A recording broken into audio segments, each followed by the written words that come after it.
एक समय की बात है कि एक राजा थे, उनका कोई पुत्र नहीं था।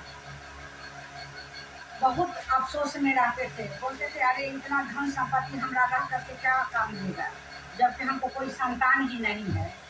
दुखी रहते। उनकी बड़ी रानी बोली ये अब ऐसा कीजिए ना, एक शादी कर लीजिए, मेरी बहन है छोटी, आप उससे अब शादी कर लीजिए। राजा बोले ना, एक से नहीं हुआ तो दूसरा से क्या होगा मेरी, अब शादी भी नहीं करेंगे, होना होता तो तुम्ही से होता। बड़ी रानी बड़ी जिद की कि ना आप करिए शादी, आपको होगा, जरूर होगा। रानी के बाद, पहली रानी के बाद पढ़ा करके वो अपना साली से ही शादी कर लिए।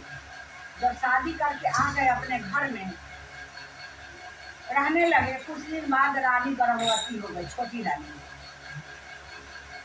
जब गर्भवती हुई तो मान आदर भी बढ़ गया उसको। उन्हें लगा कि भाई इसको अंदर से जलन शुरू हो गया बड़ी रानी को कि बाप रे, अब तो इसको माँ बन गई, ज्यादा खाती भाई इसी को, मेरे तब तक इसका ध्यान ही नहीं है, ध्यान ही नहीं है। अब क्या करें हम, इसको तो खाती, अब बच्चा हो जाएगा तब और मान बढ़ जाएगा बहुत। अब दिमाग उसका खुरफाती दिमाग अब सोचने लगा, भीतर से जलने लगी। एक दिन हुआ, लड़का भी हो गया, लड़का हुआ और क्रोध बढ़ने लगा उसको, लड़का बड़ा होने लगा। तो बड़ी रानी के क्रोध का माने अब सीमा नहीं रहने लगा, वो पार होते चला गया। अब वो बहुत क्रोधित सोचती थी कि कभी बच्चा को मैं मार दूँ। अब तो यही राज भी करेगा, गद्दी राज, गद्दी भी राजा को मिल गया, मेरा तो कोई है ही नहीं औलाद, इसको गद्दी मिलेगा, अब यही माँ बेटा लोग राज करेगा, मेरा तो कोई कुछ ही नहीं है, कैसे मरा दूँ इसको। एक दिन ऐसा हुआ कि लड़का तो बड़ा हो ही गया था, शादी भी कर दिए राजा उसको। बोला अपने अब तो शादी भी हो गया इसका, अब क्या करो, अब तो इसका भी औलाद हो जाएगा। अब देखिए, कहते हैं पाप जब सर पर चढ़ जाता है तो कुछ अच्छा चीज समझ में नहीं आता है, वो बुरा ही ख्याल आता है। अब वही शादी करवाई, अब उसी को माने जलन होने शुरू हो गया। जब शादी होता एक दिन बोला था कि अब इसको कोई पाए नहीं, मारे के बगैर कोई, अब इसको मैं जान मार दूंगी। तो छोटी रानी जो थी, उसकी बहन जो थी बड़ी रानी के, वो रोज भोले शंकर का पूजा करती थी, महादेव का शिवलिंग अपने घर में बनाती थी।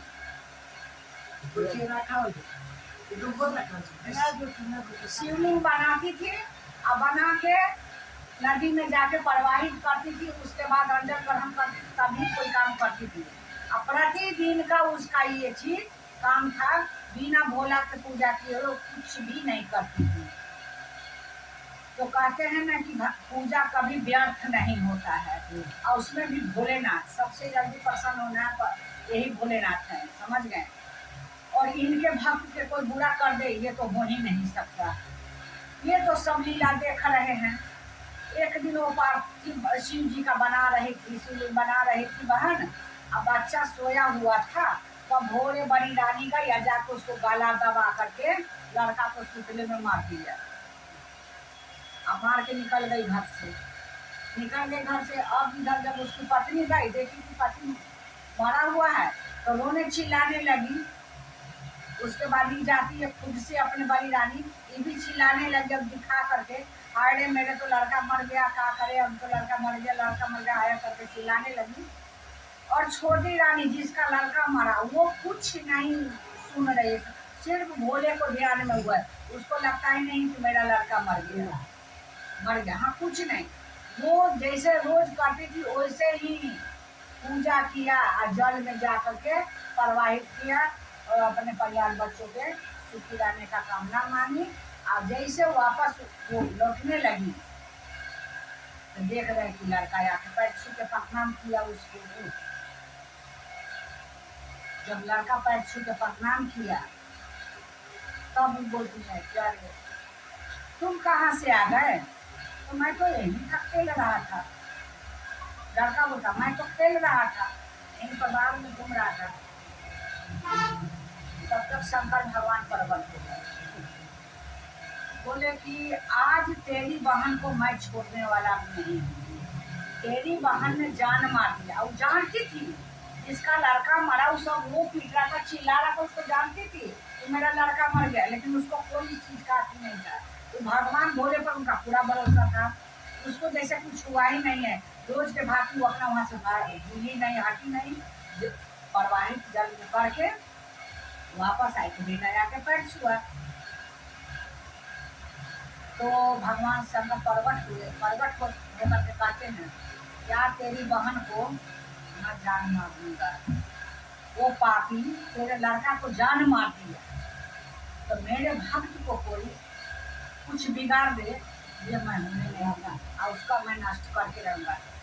तब वही बहन कहती है कि हे भोलेनाथ, अगर मेरे पूजा से मेरे भक्ति से आप प्रसन्न हैं तो मेरे लिए मेरे अभागन बहन को माफ कर दीजिए, क्योंकि आज आप हमारे सामने खड़े हैं तो वही पापी बहन की वजह से, वही अभागन बहन की वजह से। अगर वो ऐसा न करती तो आप मेरे सामने आज न आए।